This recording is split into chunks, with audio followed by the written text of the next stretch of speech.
Welcome. If you've ever tried using certain features or third-party tools on Facebook's app for PC and noticed some content didn't load as expected, you might have run into what's called insecure content. With Facebook's most recent update, there's now a simple way to allow insecure content permission directly within the app settings.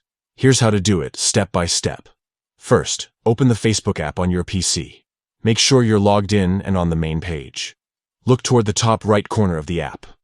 You'll see 3 small dots arranged vertically. This is the options menu. Click on these 3 dots to reveal more actions.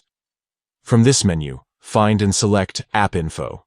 You'll be taken to a new page showing detailed information about the Facebook app running on your computer. Next, look for Settings.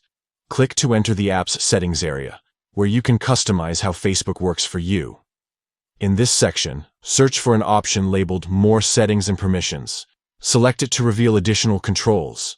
Now scroll down until you locate the section titled Insecure Content. This setting controls whether the Facebook app can display content that's not served over a secure HTTPS connection. To allow this, simply click on the setting next to Insecure Content and choose Allow.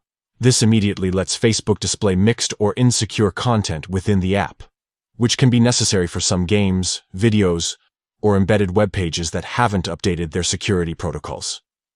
Remember, after choosing Allow, your changes take effect instantly. You don't need to restart the app, just continue using Facebook as you normally would. If you ever decide to change this back, just repeat these steps and select a different permission level. Granting this permission can resolve issues with certain content not appearing as intended, but always consider your privacy and security. Only enable insecure content if you trust the sources you're interacting with. That's it. Your Facebook app is now set up to allow insecure content on PC.